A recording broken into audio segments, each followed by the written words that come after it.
Shalom, Bruchim Habayim, and welcome to Shevi'im Panim LaTorah, to 70 Faces of the Torah, and also Sulam Yaakov. This week's Torah portion is Parashat Shoftim. Shoftim in Hebrew means judges. In fact, this Torah portion in the book of Deuteronomy, or Chumash Devarim, corresponds Parashat Mishpatim back in the Chumash Shemot, or the book of Exodus.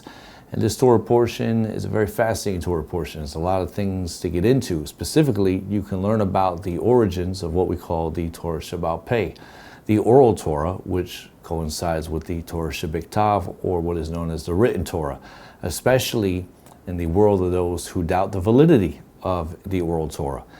We've had individuals from the past, such as the Sudukim, who are known as the Sadducees, to more modern movements, such as the Karaites, and also amongst various Christian groups, amongst Messianics and Hebrew rooters, who doubt the validity of the oral Torah. But it is clear the Torah Sheba'al Peh does exist, and has existed, and still will continue to exist. So aside from that, I'm going to focus on a different theme for this week's Torah portion. I have subtitled this teaching, Windows of the Soul. Now, in this week's Torah portion, we learn about a fascinating mitzvah, something very unique to the Torah that has not been discussed before, and that is the mitzvah that deals with what is called the Eglah Arufah. In English, we translate that as the decapitated calf. Now, the Eglah Arufah was considered an ancient form of forensics. It was performed to discover a rotzeach, or a murder suspect. And so if we go here to the verse in this week's Torah portion, jumping ahead to Devarim, Deuteronomy chapter 21, verse 1 through 8, the Torah tells us how this forensic performance was to be done, in which way, shape, or form. And it says here, Ki yimatzeh chala ba'adama. Now it says, if a corpse will be found. That's very interesting. In Hebrew, it says halal, which doesn't literally mean corpse in Hebrew. Rather, it means something that is dead space, literally even desecrated, as it's rooted from the concept of chilul, which is a desecration to Hashem. But here it refers to someone who is dead. Okay? On the ground, Asher Adonai Elohecha noten lecha, that Hashem your God gives you. So this is upon entering into Eretz HaKodesh. If somebody finds, chas v'chalila, God forbid, a dead body, okay, in the land, and it says that this dead body has nofel basadeh, has fallen in the field, lo noda, that is not known who has killed him. And it says, then your elders and judges, which is interesting because we're dealing with the concept of judges in this week's Torah portion, which deals with the teachings of the Torah, but also the rulings that govern the people of Israel, what's inside of Eretz HaKodesh. It says, they shall go out and they shall measure towards the city that are around the corpse. And it says, it shall be that the city nearest to the corpse, the elders of that city, shall then take a calf, with which no work has been done, with which has not pulled with a yoke. The elders of that city shall bring the calf down to a mighty stream, which cannot be worked and cannot be sown. And this is also very interesting language here, because in Hebrew it says al nachale tan, which we will learn what that means in a minute. But then it says asher lo ye'aved bo, therefore nothing has been worked over it. There's also a place that's considered velo yizarea, no vegetation, no sowing, no cultivation. That's interesting as well, because this also echoes something very similar to what we read in previous parshiot, specifically going back to the Chumash of Vayikra. And it says, it shall be there, v'rafu sham, that they shall decapitate, the concept of the Eglah Arufah, okay, there, but nachal, in the valley. Torah then goes on to say that afterwards, that the Kohanim, the Bnei Levi, the offspring of Levi, they shall approach. Okay, for them, this is Bachar Elohecha, Hashem your God has chosen to minister to him and to bless with the name of Hashem. According to their words, shall every grievance and every plague. In other words, acknowledging everything that comes via HaKadosh Baruch Hu. Then the verse goes on to say afterwards that V'chol ziknei ha'ir, then all the elders of that specific city, okay, that are nearest to the corpse, it says, shall wash their hands over the Egel, that was decapitated in the valley. And they shall speak up, and they shall say afterwards, Yadinu lo, shafcha, that our hands are not guilty of committing murder, of shedding this blood. Furthermore, et hadam hazeva anenu lo ra'u, and our eyes did not see. In other words, we did not bear witness.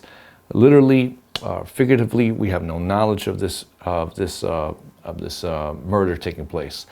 Therefore, they go on to say afterwards, Chaper la'amcha Israel, atone for your people Israel, that you have asher padita, redeemed, Hashem va'al titen dam naki, and therefore do not place innocent blood in the midst of your people Israel.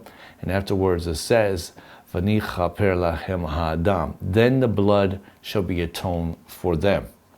Very, very interesting what we see here. Once again, this is evoking some similar rituals that were done in previous Parashiot. Just to give you a clue, think about the concept of the Yom Kippur goat, also the two birds back in Parashat Mitzorah, which dealt with the purification process. Very similar, and I'll explain how momentarily, but we go to the concluding verse here of the passage we're reading.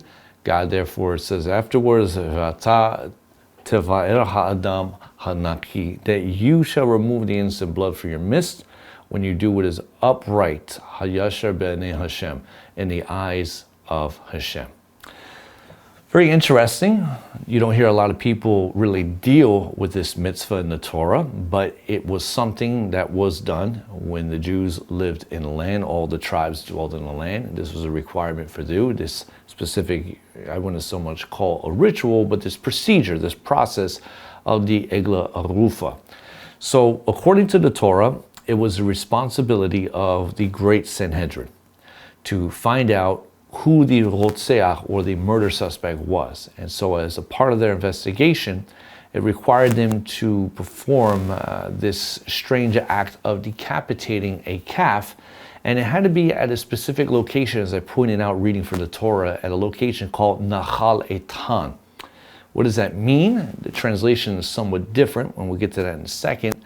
And so upon decapitating the calf at Nahal Etan, the leaders were required to stand before the Kohanim, wash their hands while making a vidui, a confessional statement that they were not responsible or chayav, liable for the innocent blood that was shed near their city. Now, the Baal HaTorah, in his commentary to this week's Torah portion, he points out that the Eglah Arufah is juxtaposed to going out to war. And over there he explains that in a time of war, it is common to discover a dead body. We read here the Baal HaTorah to Deuteronomy 21 verse 1. Torah says, Ki yimatzeh halal, that if a corpse will be found. This phrase is juxtaposed to the passage regarding milchama, going to war, meaning that in a time of war, it's common to discover a corpse.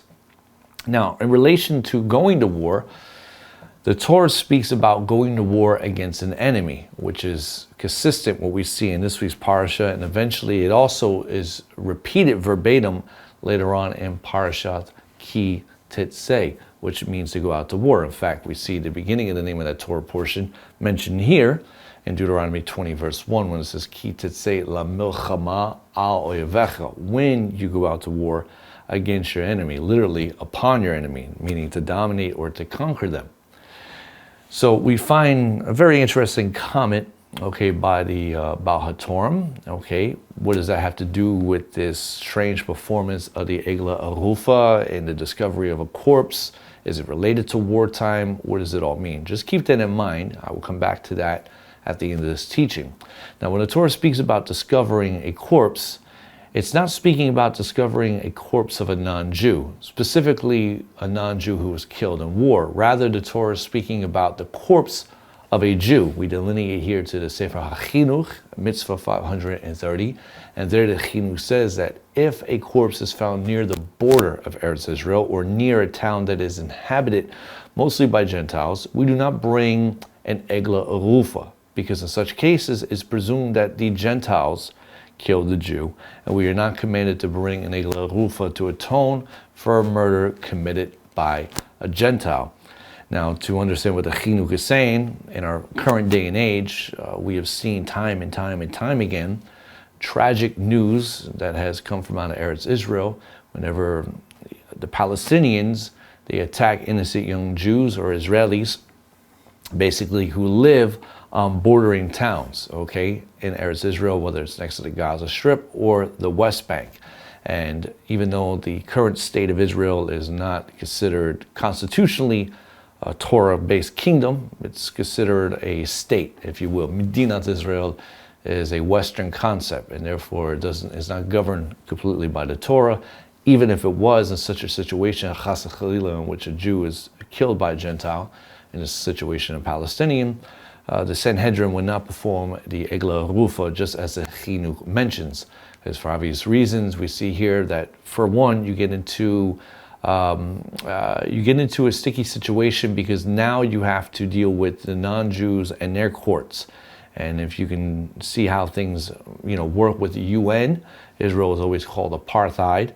Okay, they're always considered causing trouble. So you could just imagine what it would have been like back in the day and trying to basically bring justice when dealing with non-Jews and their barbaric behaviors. So when considering the procedures of the mitzvah of the Eglah Arufah, it's a procedure that does not make any sense, as we were just reading here from the Torah portion. First, why does the Torah require that the Sanhedrin decapitate a calf at a certain location to solve the mysterious murder? What's up with that? Furthermore, why was the Sanhedrin required to go before the Kohanim to do a vidui, to confess that they were not responsible for shedding innocent blood? If you read this in between the lines, by making the Sanhedrin confess, it would appear that they could have possibly been held accountable for the shedding of innocent blood. How? I will allude to this later on. Over in Chelchot Rotzeach, the Rambam teaches that the location where the Eglah Arufah is decapitated is known, as the Torah mentions, as Nachal Eitan. It is a valley where water had flowed at. We see here in the Mishneh Torah, Rambam brings down, he says, after the measure and establish which city is closest, they buried the person who was murdered in the place he was found. The elders from Yerushalayim returned to their city, and the court of the city that was designated to bring a calf, paid for by all the inhabitants, they bring the calf to a river that flows forcefully, so like a mighty stream, okay? This is the meaning of the term Eitan, as it's found ha'omor b'Torah, throughout the Torah. Interesting what we see here from the Rambam. Now Rashi, in his commentary, he says that Nachal Eitan was not a location where water flowed. Rather, it was a valley of hard sediment. This is Rashi's commentary to Deuteronomy 21:4. He says the reference to a firm valley is kashe. It's something that is hard, a land that has never been cultivated. Now, Chazal ruled that Nachal Eitan had to be a location where the ground was hard, but if the ground was not hard, it was still permissible to perform the mitzvah of the Eglah Arufah in that location. And we find this brought down in the Mishnah in Masechet Sotah. It says that they bring the calf down to Nachal Eitan, to a hard valley.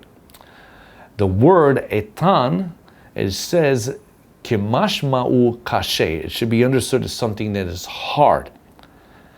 Even if the location is not hard, it's kasher, it's something that's fit, it's acceptable to perform the mitzvah of Eglah Arufah at. Interesting.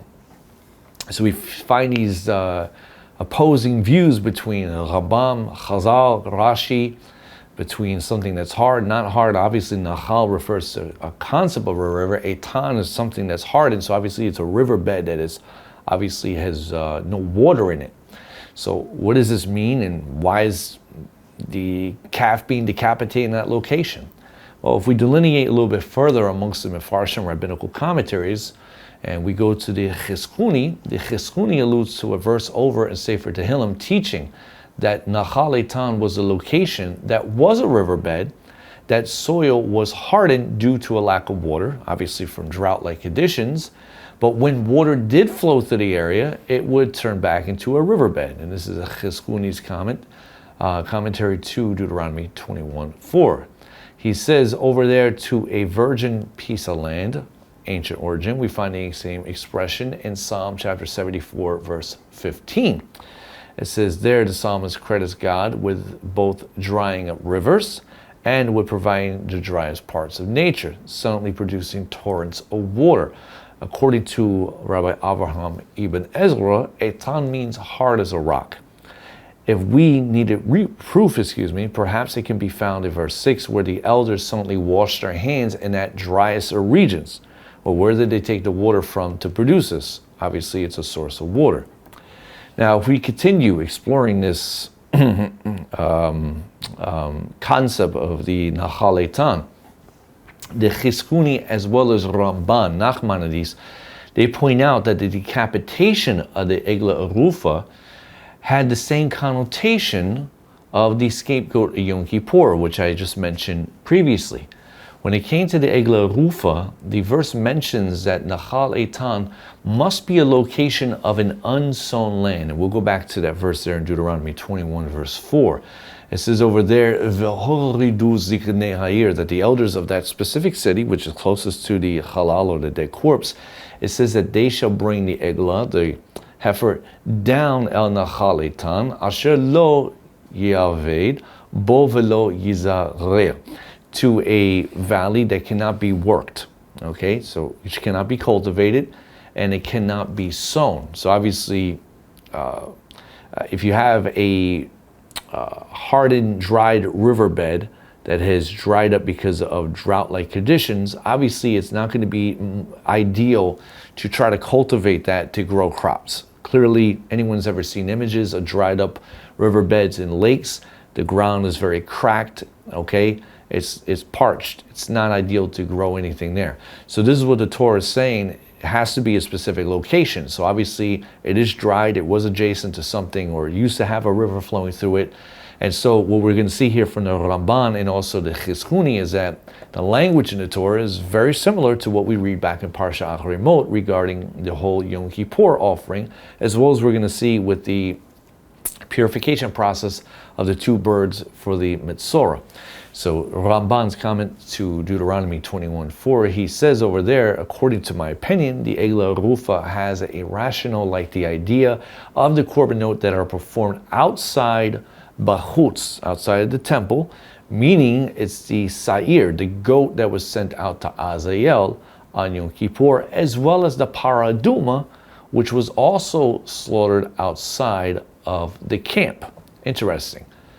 And we jump over to the Chizkuni. He says we read about similar pieces of land in Parashat Shoftim, that's Leviticus 16:22, regarding what the Torah calls an Eretz Gezerah, a land completely cut off. But in Hebrew, Eretz Gezerah means a decreed, a condemned land. Okay, a Gezerah is like a decree. Okay, a land of decree in which the goat Azazel will be sent to, which is a reference to the final resting place of the scapegoat that carries the sins of the Jewish people on Yom Kippur. Now, one of the things I would like to point out here, and I would recommend you guys to take a look at the teaching I have on Yom Kippur regarding the subject of the two he-goats, okay, which is, I believe, it's called the process of atonement. And in that teaching, I point out very, very clearly, contrary to most people's understanding of that process, because you're missing a lot of passages from the Mishnah that explain exactly how the whole Yom Kippur thing was done, is that the concept of the goat Azazel carrying the sins of the people is not a positive connotation. It's actually negative. The he-goat that was selected for Hashem, that he-goat underwent the process of what we call shechita, under the ritual slaughtering a sacrifice, and whose blood was basically put on the altar and brought into the Kodesh HaKodeshim, and whose blood was basically touched upon the Aron HaBarit, the Ark of the Covenant. That blood of that he-goat symbolizes an individual who becomes subservient to the Torah of Hashem, and when they become subservient, their life force, per se, is brought into the inner sanctum of God's Torah, where they can have an intimate rendezvous with HaKadosh Baruch Hu. The blood or the he-goat for Azazel, the Torah says, is left chaya, it's left alive, it's left standing at the threshold of the temple ground, but is not allowed to undergo the process of shechita. because that represents the stubborn individual who refuses to be basically to be subjected or subordinate to Hashem's Torah. And therefore, they're sent out to a cursed land. As I explained in my teaching on Parashat Shoftim, that the Mishnah tells us that on that day there's an ish iti, which is brought down in the Torah. Literally, ish iti means man of the moment, an individual who escorts the goat for Azazel in the wilderness from Yerushalayim, specifically down to the cliffs, okay, in which it's pushed off. But on the pathway there's 10 stopping points, boots, if you want to call them, resting stations in which the Ish Iti is able to replenish himself with food and drink. Now, the irony of that is that it's Yom Kippur. We fast on that day. We don't eat, we don't drink. So what is this Ish Iti doing, indulging in food and drink while carrying out this mitzvah of escorting the goat to Azazel? Well, the Ish Iti is symbolic of the goat, which is symbolic of the stubborn individual who lives moment to moment off of food and drink or bodily pleasure. Before you know it, the goat is pushed off of the jagged cliff in which it's dismembered, where it falls to its death, which is a figurative picture of a person busting Gehinnom wide open. That's what that means. So this idea of carrying the sins of the Jewish people is not something positive.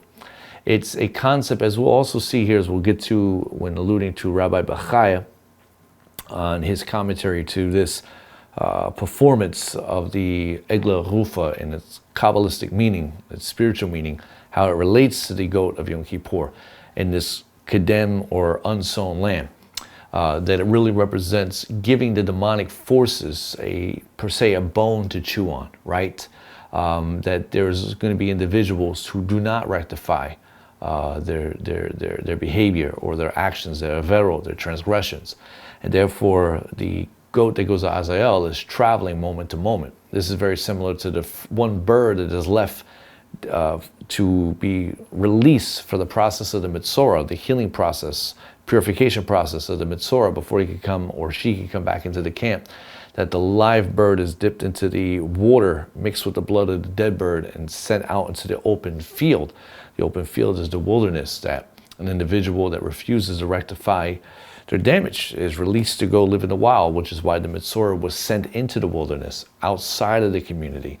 And therefore, an individual has bechira, they have free will. They can choose what they want, but nobody knows the last day on earth, their estimated time here. And so a person has to live cautiously and with conscience unto Hashem and His Torah.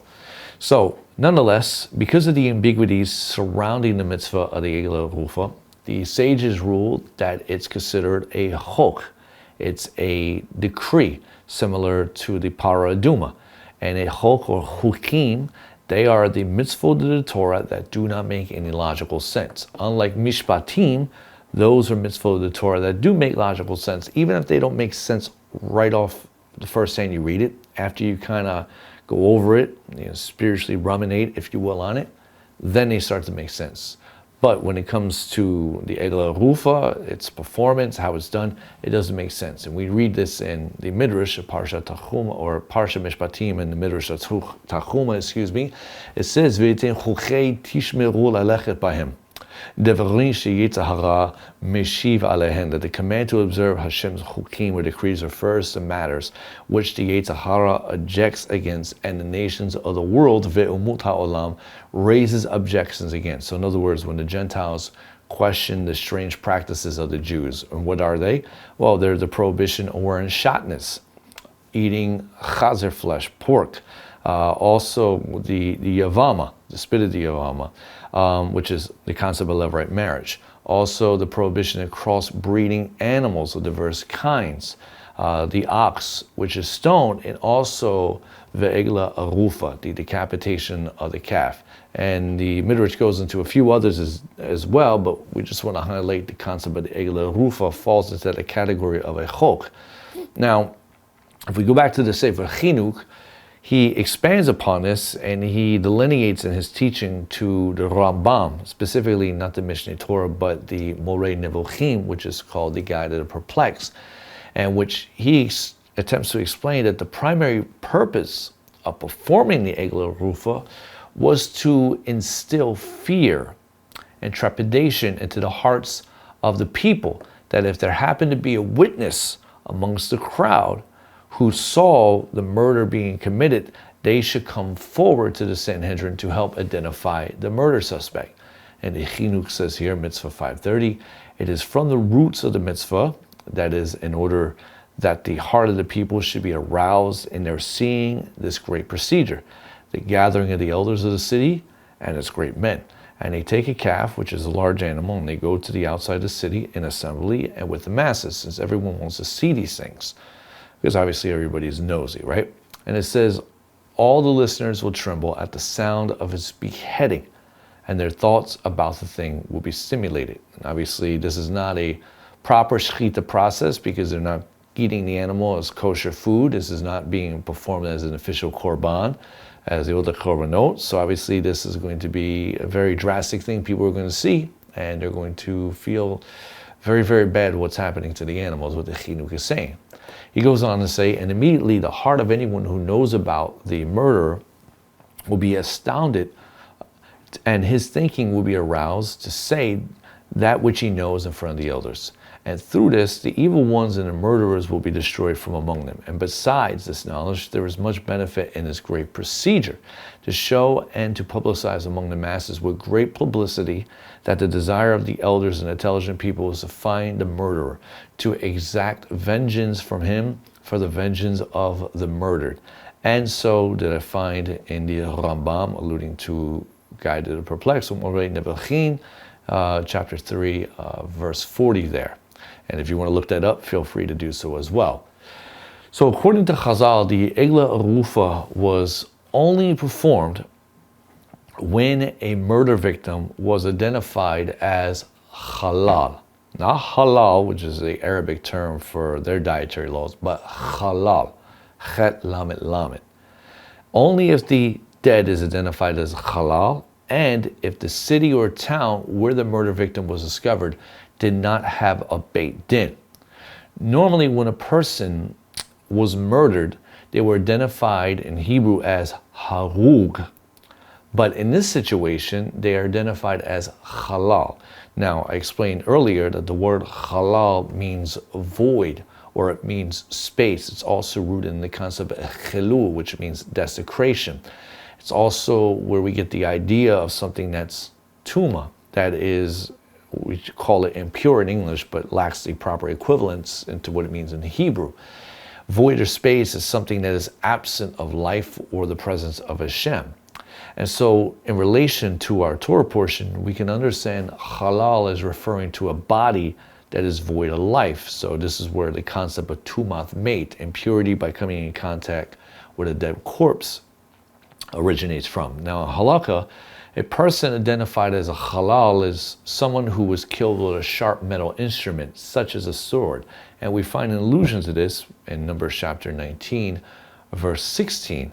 The Torah says over there, V'chor asher yiga al panei hasadeh, on the open field, anyone who touches b'chala cherev, one slain by the sword, o vemet o ve'etzem, or one that died, or a human bone, okay, or a grave, shall be contaminated there, yitzamah shivat yamim, for 7 days. And this is the concept of tumath mate, okay, becoming contact by a dead corpse, or even a bone of someone who has already passed.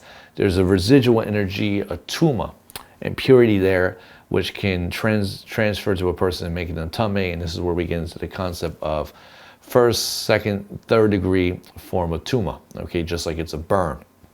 And so we learn that there. But it's interesting, we see in this verse that normally the term describing a person as a halal, a dead body, as halal, is associated with someone who's killed with a weapon, okay? Specifically if it's someone who was murdered in wartime or killed in time of war. So it's fascinating that the Torah used that term there. As I mentioned, normally if somebody is killed, okay, they're not usually referred to as halal, but they're usually referred to as harug. So what is the correlation here by identifying someone as halal, okay, versus harug?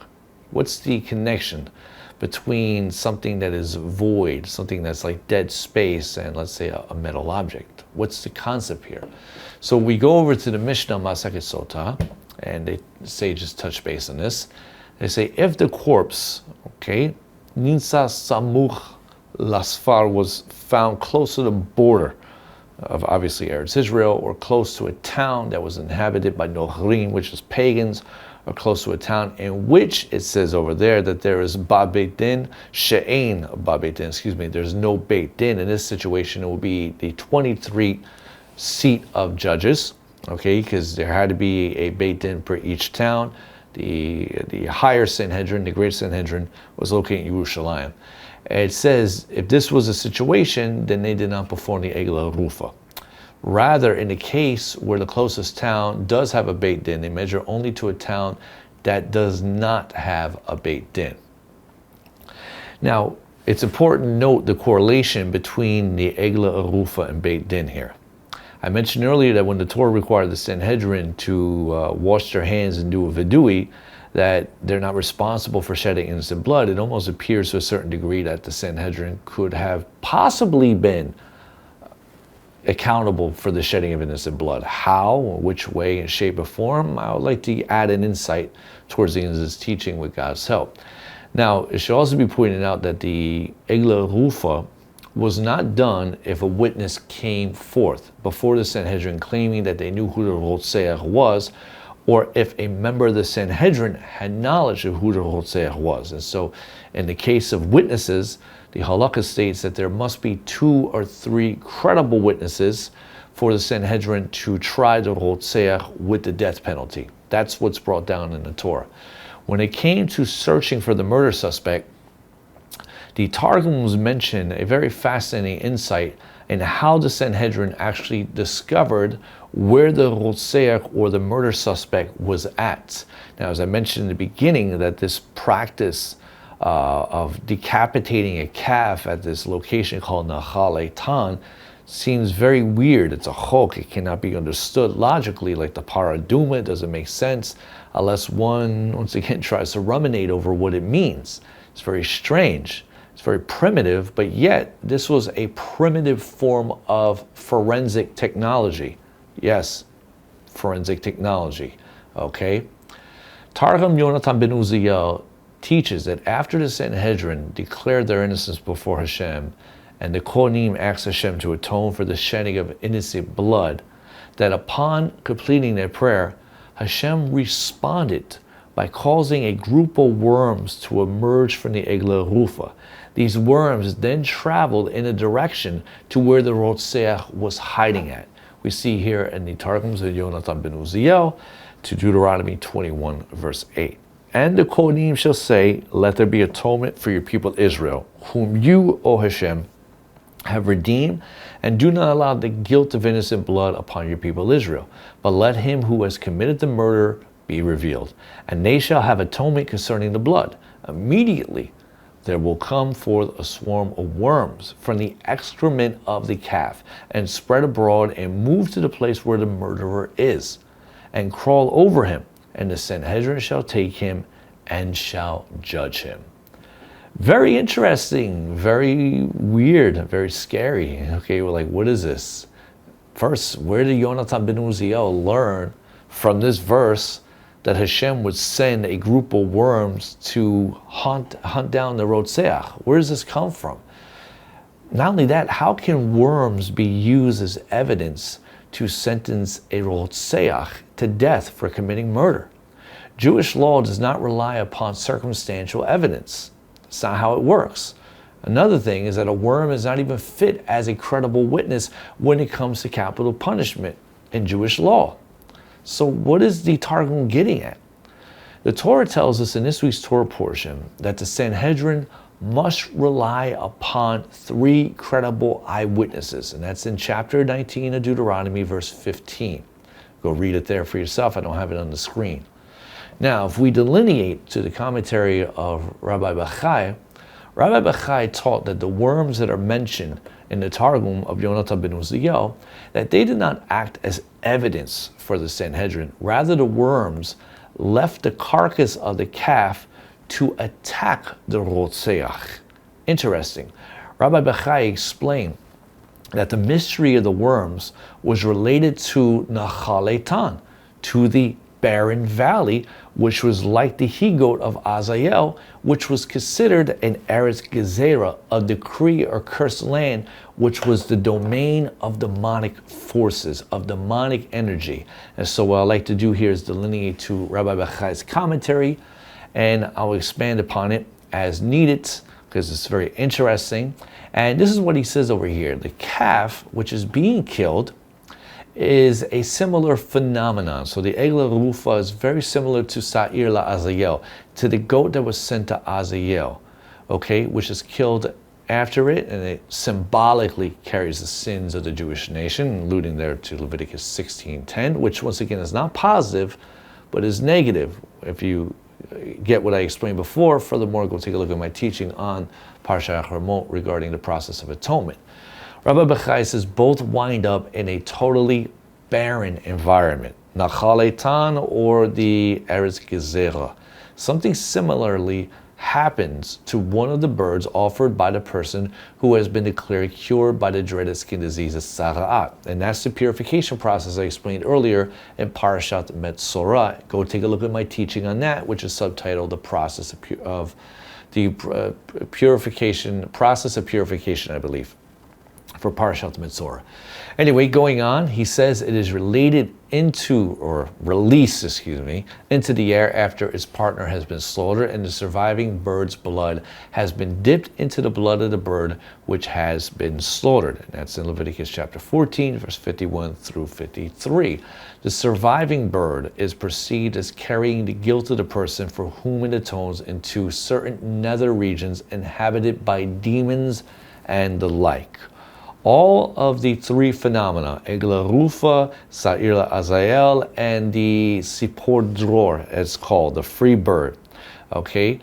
It says they have their purpose to blunt possible accusations by spiritually negative forces which abound in the world and which look for any excuse to assume the role of prosecuting attorney against the Jewish people, i.e. the Satan.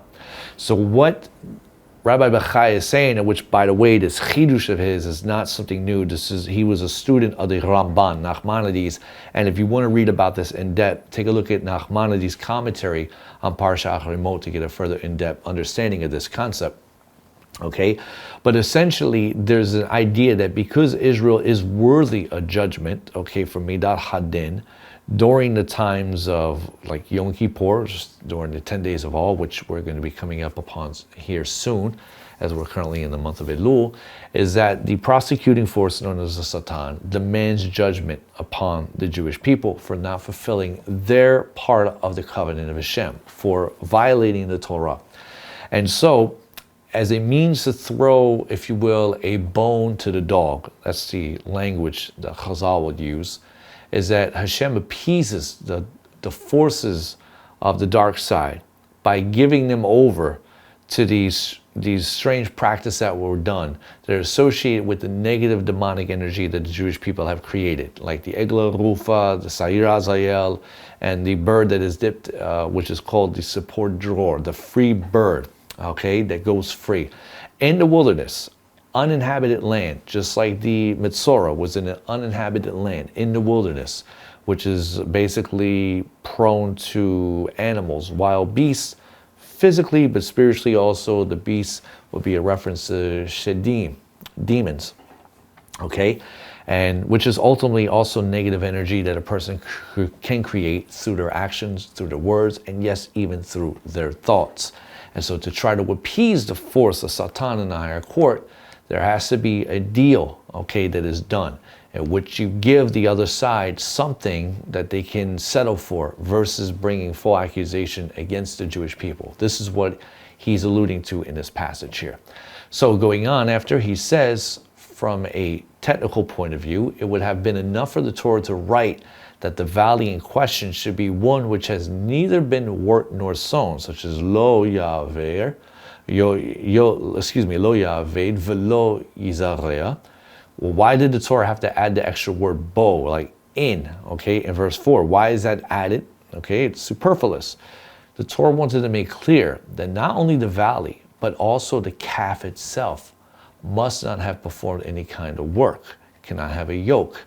So by being so totally undomesticated, the animal is perceived as still belonging to the domain of the forces appointed by God to rule in the desert, and similar in hospitable places, as we explained on other occasions, which he's alluding to his commentary about quoting from the Ramban back in Parashat Shoftim.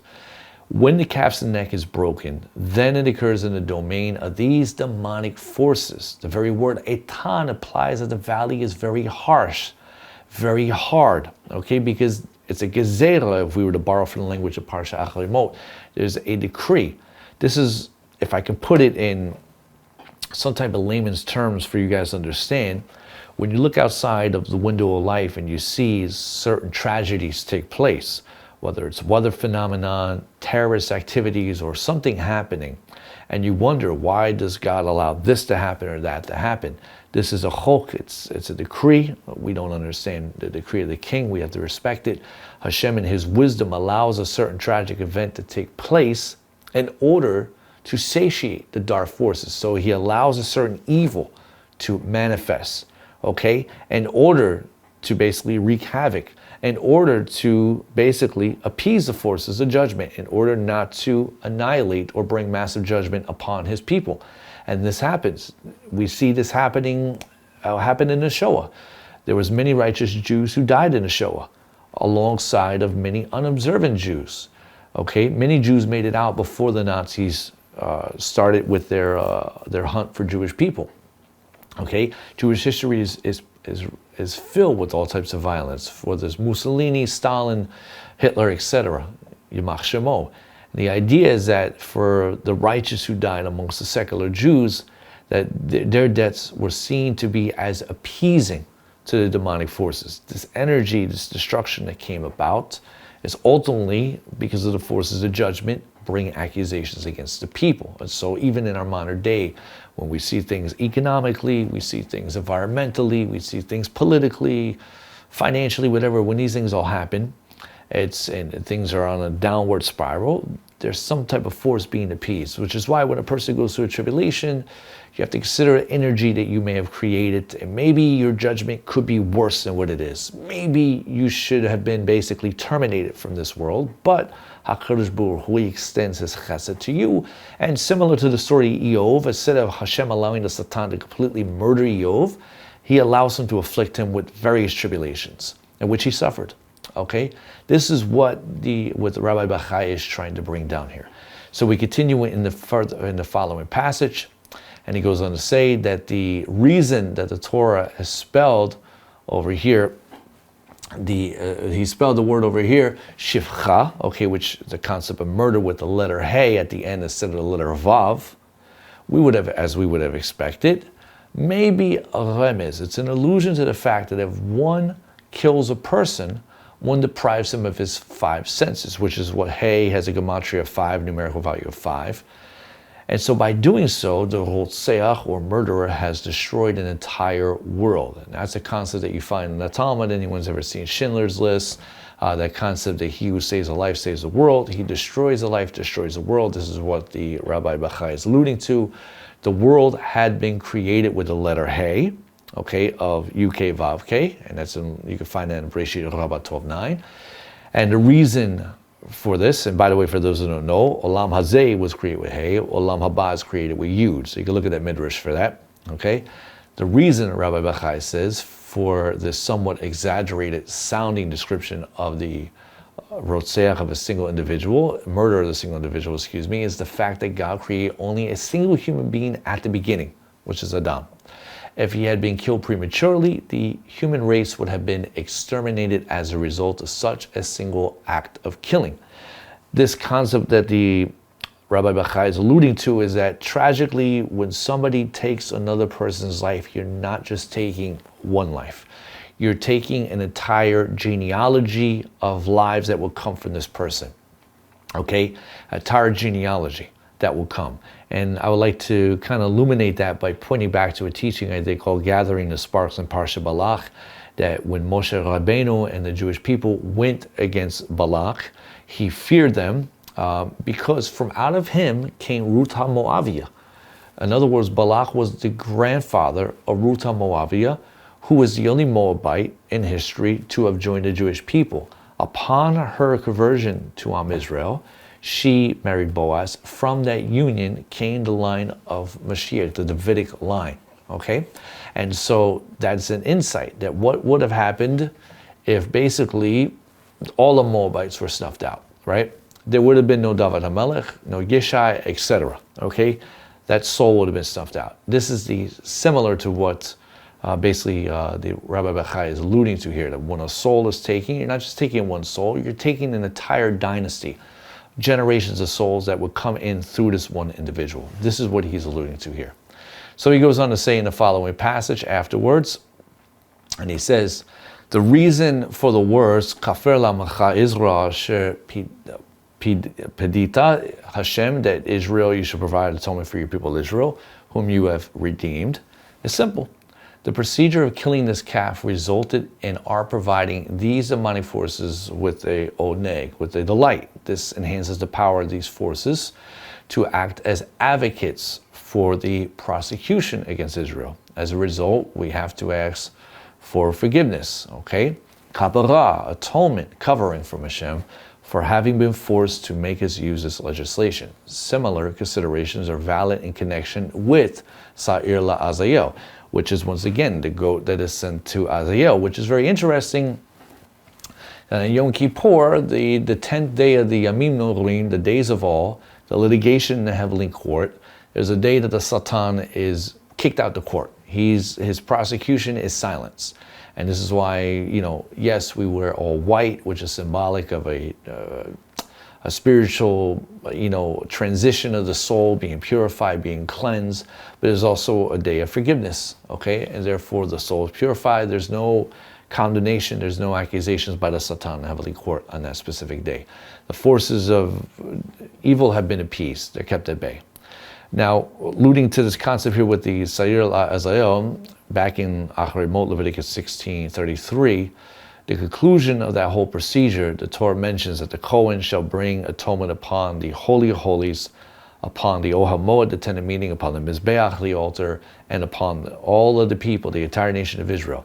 So the whole Yom Kippur service was basically to show that there was a satisfaction for the other side by sending the one goat to Azael. Okay, that appeased the forces of evil. That's what Rabbi Bachai is alluding to.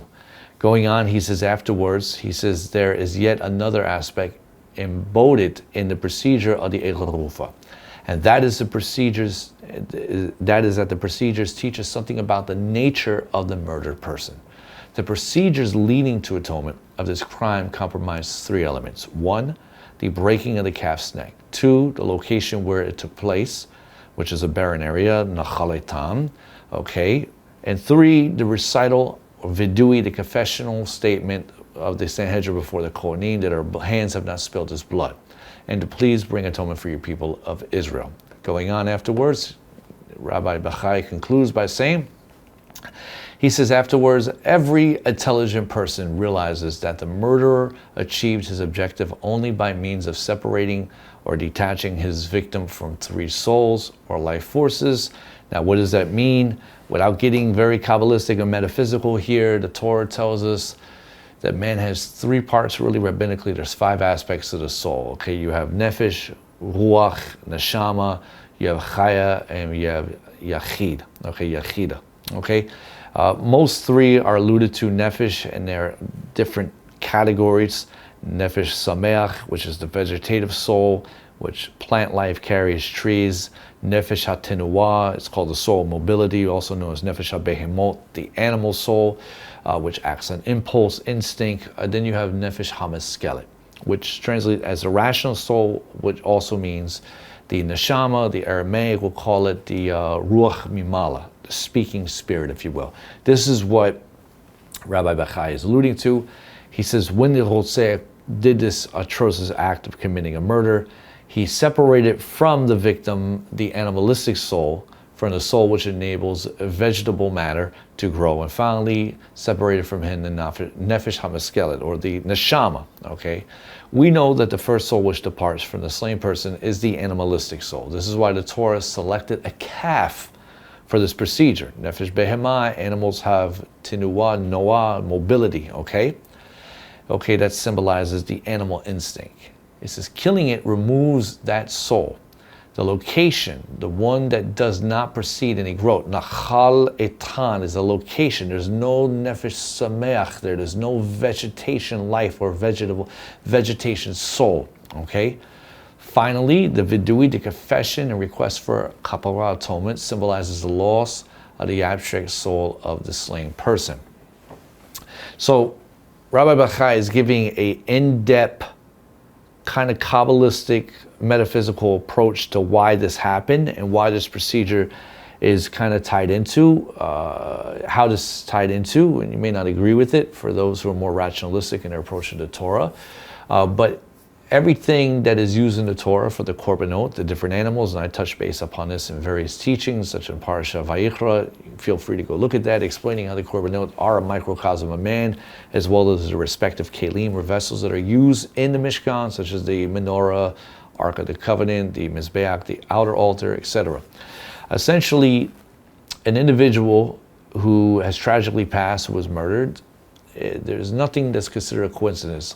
HaKadosh Baruch Hu does not permit anything to happen in this world, a single hair on a person's head, for being harmed unless he gives the green light, okay?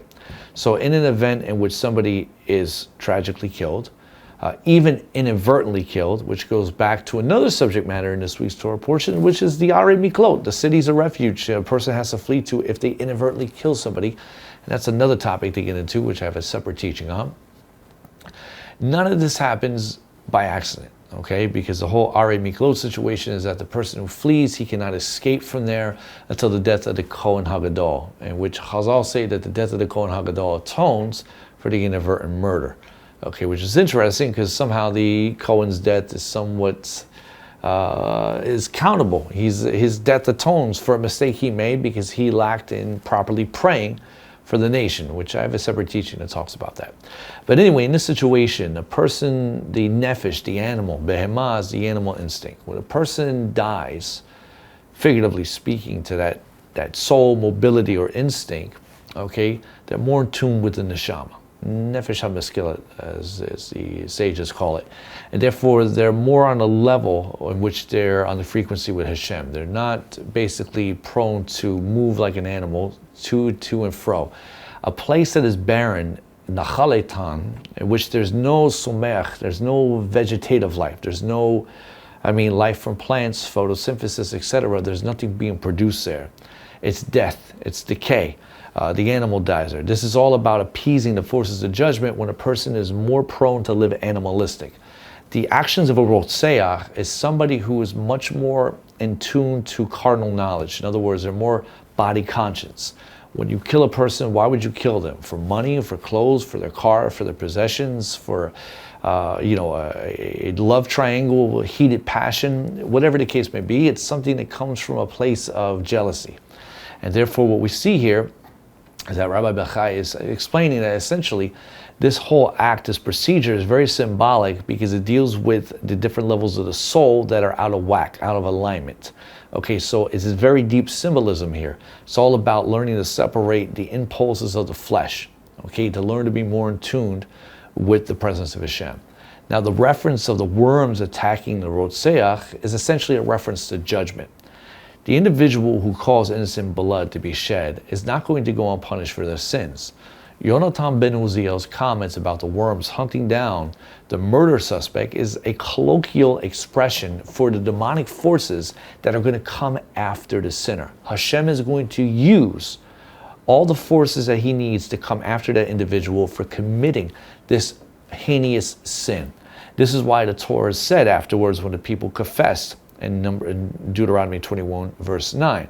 After the Sanhedrin made vidui before the Kohanim and washed their hands and said, Ve'ata teva'id hadam hanaki, that you shall remove innocent blood from mikarbecha, your midst, when you do what is upright, had yasher be'anei Hashem, in the eyes of Hashem.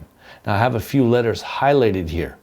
Yonatan ben Uziel, he sees the Aramaic word for worm here, which is rima, and I don't have it spelled out in the Hebrew letters, okay? But if you take a look at the letters I have highlighted here, okay, you have the Hey from Ve'ata, you have the Reish from Te'aver, you have the Mem from Ha'adam, and you have the Yud from Hanaki, okay? This spells rima, which in Aramaic means worm. And so Yonatan ben Uziel understood that Hashem would respond to the prayers of the Kohanim and the Sanhedrin by atoning for the innocent bloodshed, by causing the demonic forces of Gehinnom to hunt down the Rotseach, the murder suspect. He will come and get him because of the energy that he has created. This is why a person's sins are never left unpunished in this world. This is why the method that the Eglah Arufah, that method that was done, the method and how he was killed, was symbolic of the way the Rotseach would die. The murder suspect that deprived the victim of their life in this world would eventually have their own life forfeited in this world. In fact, commenting on this, Rabbi Shimshon Raphael Hirsch made a unique point in his commentary. He says, every murderer becomes, at the moment of the murder, devoid of prospects for growth and achievement. He becomes like a young calf slaughtered without growing old in life.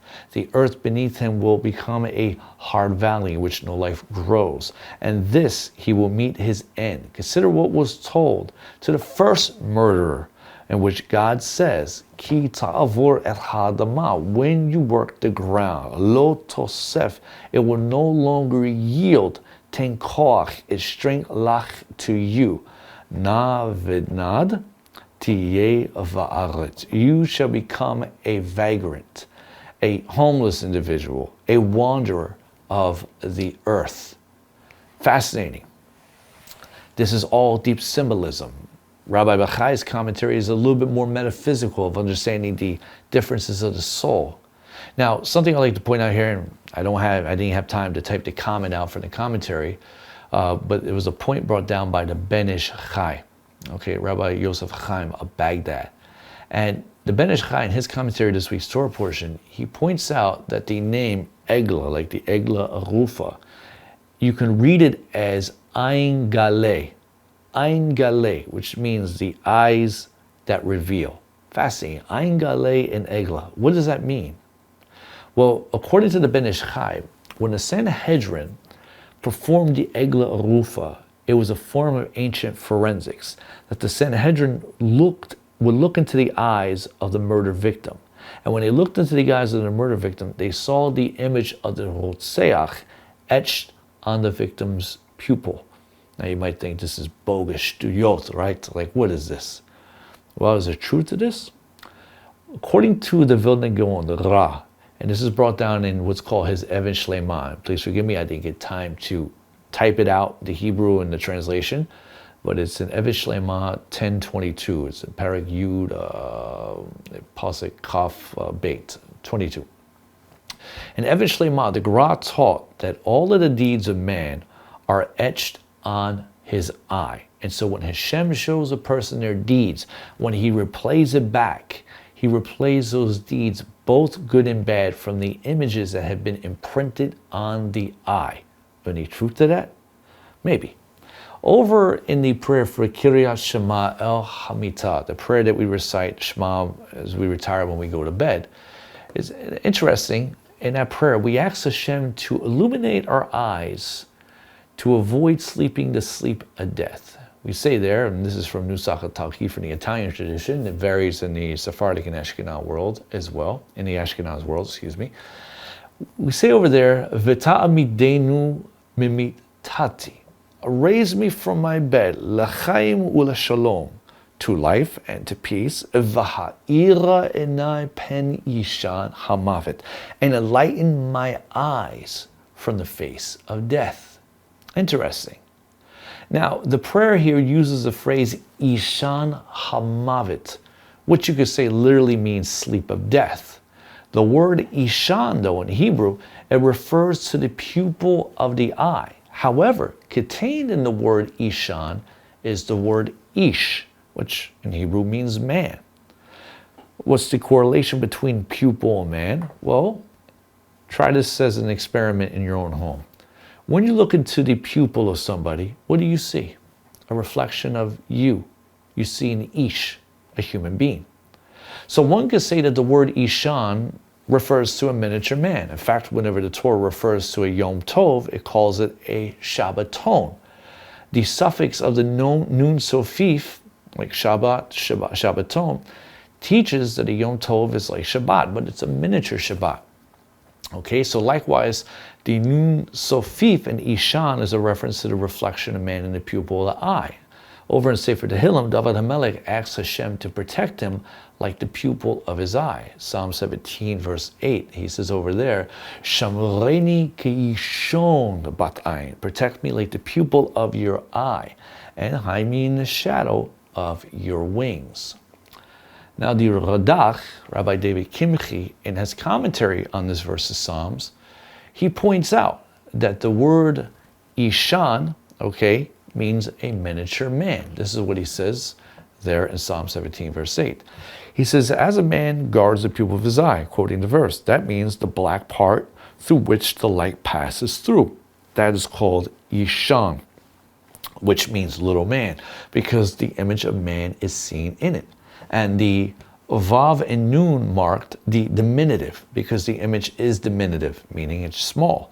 Likewise, the Vav Nun Shabbaton, is what I was just mentioning, with the idea emphasizing its holiness, which is a miniature Shabbat. Okay? And so the Radak basically explains exactly what I did as well. So man basically is seen as the miniature image reflecting in the pupil. That's what the Ishan is. Now, what's fascinating about this in modern scientific terms, Professor Ralph Chu from the School of Optometry and Vision Science at the University of Waterloo up in Ontario, Canada, he explained that whenever treating solar retinopathy, which is blindness from looking at the sun, don't try it at home, kids, that Professor Chu says that he has seen instances where patients had crescents burned in the back of their eye. Solar retinopathy occurs when bright light from the sun floods the retina on the back of the eyeball. The retina is home to light sensing cells that make vision possible, especially when it comes in, everything is inverted and then it reverses like a mirror image. You can look it up on the internet if you like, kids. So whenever the retina is overstimulated by sunlight, it causes a flood of communication chemicals that tragically damage the retina. Most people are unaware about it because they don't feel anything, and so they can't get their vision back.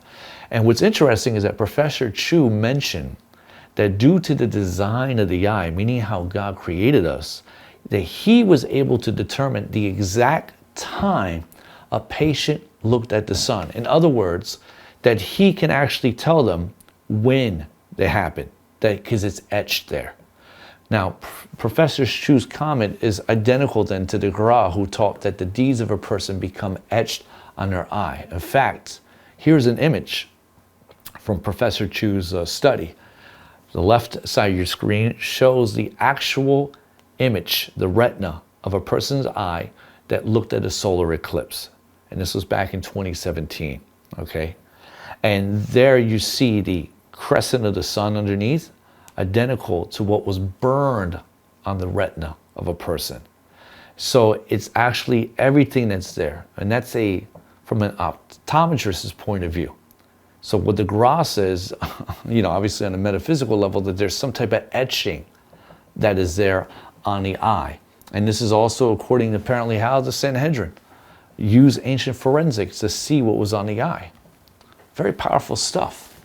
Now on a metaphysical level, we learn a very profound concept from this. The beginning of Parashat Shoftim begins by telling us that we need to place judges and officers at our gates. Deuteronomy 16:18 says, Shoftim v'shoterim titen lacha bechol sha'arecha. Judges and officers shall you appoint in all of your gates. Now, most translations say cities, but the Hebrew says sha'arecha, your gates. According to the Sefer Yetzirah, the body is a microcosm of the universe, and that the 7 gates of the soul parallel to the various 7 parts of creation. This is brought down in Sefer Yetzirah 4:7. It says over there, 7 planets exist in the universe, which is planet Exetic, which is Jupiter, Ma'adayim, which is Mars. You have the Sun. You also have Noga, which is Venus. You have Chochav, which is Mercury, and Levana, which is the Moon. And then we hear 7 days of the year. There's also 7 days of the week. And then we have Shiva Sha'arim Benefesh. There's the 7 gates of the soul, Zachar Unekeva, male and female, because you have to remember the soul is both masculine and feminine based upon what this is in Genesis chapter 1. It goes on to say, where are these 7 gates broken down? Shetei Enaim, you have 2 eyes. Shetei Oznim, you have the 2 ears. You also have the 2 nostrils, and you have to also have the mouth, which is 1 gate. Total 7 gates. So what do we learn from this? It teaches us that we must be careful to guard the gates of our soul from being embedded with things that are not of God, because they become etched within our psyche, they become etched within our mental plane, and it does affect us. And Hashem recalls these things when a person is held accountable before Hashem on the day that they depart from this world. And so therefore we're called to protect, put guards within place. We have to stand guards. Shoftim v'shoterim. We have to be a judge and an officer, enforcing what the Torah says. Now, regarding the innocent blood that was shed and the responsibility of the Sanhedrin, there's also a vital lesson in this, in which, on a figurative level, not a literal level, figurative level, that the Sanhedrin were the teachers of the Torah. And if a member of the Sanhedrin was not responsible for how they taught Torah, because we also find in this week's Torah portion a prohibition not to plant an Ashreya. A Ashreya was a pagan tree that the pagans used to set up in every furlough in the northern parts of Israel.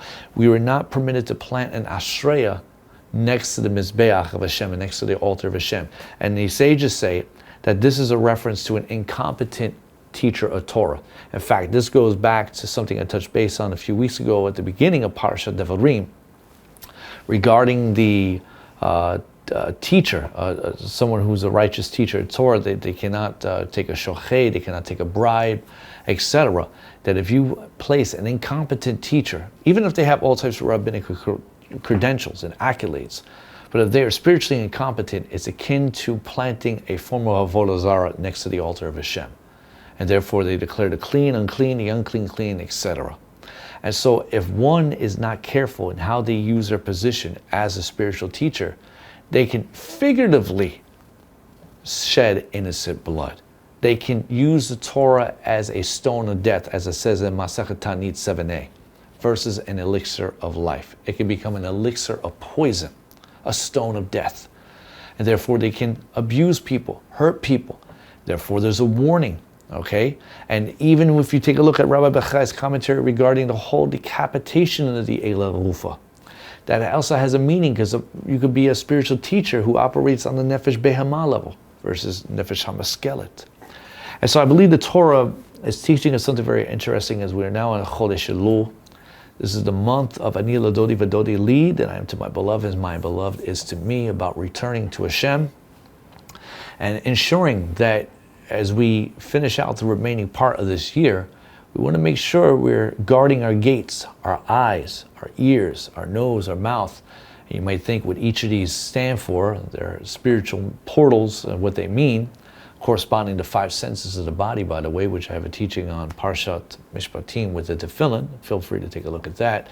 But obviously the eyes are a no-brainer, okay? The eyes are the windows of the soul, which is why I've subtitled this teaching, The Windows of the Soul. But it's not just the eyes, the ears, what you listen to, gossip, garbage in, garbage out. Okay, if you tend to be a yenta, with your mouth, you speak, lashon hara, motzi shem ra, mitzora is someone who brings out evil, motzi ra. Okay, idle conversations.